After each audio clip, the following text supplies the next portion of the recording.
In this video, we'll be going over active assisted range of motion after you've had a rotator cuff repair surgery. This is a great exercise in those first couple weeks after that rotator cuff surgery to start improving upon your range of motion. What you're going to do is you're going to grab onto a broomstick or a dowel rod, baseball bat, crutch, anything that you can kind of hold onto with both hands that's pretty light. We're going to go through 3 different motions here to promote mobility in the most functional planes of the shoulder. The very first motion is shoulder flexion. You're going to have your surgical arm or your involved upper extremity with your palm facing up. Your non-operative arm is going to be palm facing down. From here, what you're going to do is you're going to push with your non-operative arm, the surgical arm, straight up, and then slow and controlled back down. The goal here is to kind of stay within your post-operative restrictions, maybe find 1-2 degrees more than what your kind of comfort zone is, and then slow and controlled back down. That non-operative arm here is a great handbrake. So that non-operative arm is super important to make sure that we're controlling it through the whole range of motion. We're going to go through about 10 repetitions into this shoulder flexion range. Again, make sure you're checking with your surgeon based on how far out you are from surgery, on how far is appropriate for you to be going at this time. It might be those first couple of days you go through an exercise like this, you might only be getting to 70, 80 degrees. We might be getting to 90 degrees, whatever you're able to get to, that's okay. Start there, try pushing 1 or 2 degrees beyond that kind of tolerance point, and then come back down. Once you've gone through 10 there, and then you're going to keep that the operative arm with the palm facing up, the non-operative arm palm facing down. But this time we're going to do a swooping motion out towards the side. This is called shoulder abduction.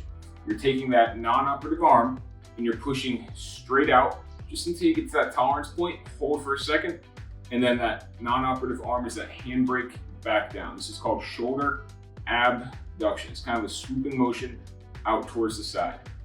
Again, going for about 10 repetitions here, just to kind of start improving that shoulder range of motion early on after these surgeries. The last one that you're going to do with the pull is now we're going to turn both hands up. Now both palms are facing up. My elbows are squeezed to my side. We're going to push into external rotation. So this is gently pushing that hand rotationally out towards the side to externally rotate that shoulder. Again, going for about 10 repetitions here, staying within that kind of operative restriction kind of protocol, making sure that you're not skipping any steps with your kind of rehabilitation. We're going for about 10 repetitions here to see if we can start improving the range of motion of that shoulder. So there's 3 motions there. You're going to go through about 2 to 3 rounds of each of those for 10 repetitions. We're going to go over shoulder isometrics after a rotator cuff repair. Isometric means contracting the muscle without changing the muscle length. These are very important exercises to do in the early stages, right around week 4 after a rotator cuff repair, as we start to think about turning some muscles on again. This is kind of the first step I go to when I start having my patients actively using their shoulder again. So there's 3 main isometrics we're going to go through. The first one is called shoulder flexion isometric. You're going to take a small towel roll, kitchen towel usually works pretty well, and you're going to put it right underneath your armpit. You're going to squeeze that towel roll, and now you're taking your non-operative hand. You can also use a wall or a doorway for this. I usually just use the non-operative hand. And you're going to hold right on top of the operative hand.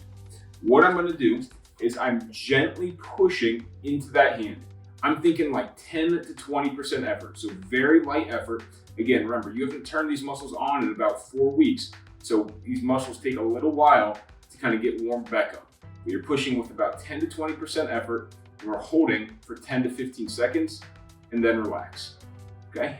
Pushing 10 to 20% effort, hold for about 10 to 15 seconds, and then relax. Again, the motion I'm doing is this, as if I'm slowly taking my fist straight forward, but it's not actually moving because that non-operative hand is holding it still.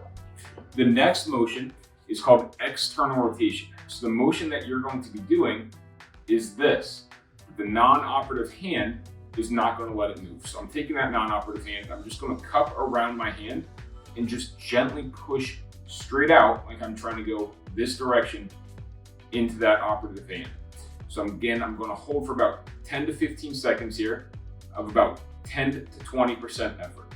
So very low level intensity, but holding for about 10 to 15 seconds, and then relax. We're gonna go for about 3 to 5 repetitions through of these, okay? About 2 to 3 rounds each side. The last motion here in these isometric kind of series is called shoulder extension. You're gonna get up next to a wall, so having a wall behind you, and then you're just going to slowly drive your elbow back into that wall, as if you're taking your elbow and you're kind of driving it straight through the wall. Okay. Ideally, so my setup here is not the best, but you'll be able to kind of tell what I'm trying to go for. Ideally, you have that elbow kind of resting right up against that wall with your elbow at your side, and you're pushing straight back into that wall, 10 to 20% effort, holding for 10 to 15 seconds, about 3 to 5 times through. So 3 different isometrics there, just to start getting those muscles thinking about activating again about 4 weeks post-operative. This exercise is called a Serratus Punch. This is a very gentle exercise to start about 4 weeks post-operative from a rotator cuff repair surgery. It's a nice gentle way to start initiating some scapular stability. What you're going to do is you're going to take your non-operative hand and you're going to help your operative hand get into this position. So if you're kind of haven't moved that arm around, it might need kind of stabilized at the elbow. So I'll have patients kind of hold onto that elbow just to make sure that we're not kind of unstable or wobbly in space. From here, what you're going to do is you're going to punch that hand straight up, hold for a second, and then back down. So I'm trying to make my arm about 3 or 4 inches longer, hold for a second, and then back down. I'm just kind of loosely holding here with my hand just to make sure, again, that if I let go, my arm isn't going to like lose control, especially if we're very, very new to kind of activating those muscles after the surgery. So you're going to punch up, hold for a second or two, and then back down. Punch up, hold for a second or two, and then back down. On the way down, I'm kind of supporting it here with a non-operative hand. Slowly bring that shoulder all the way back down to a comfortable resting position.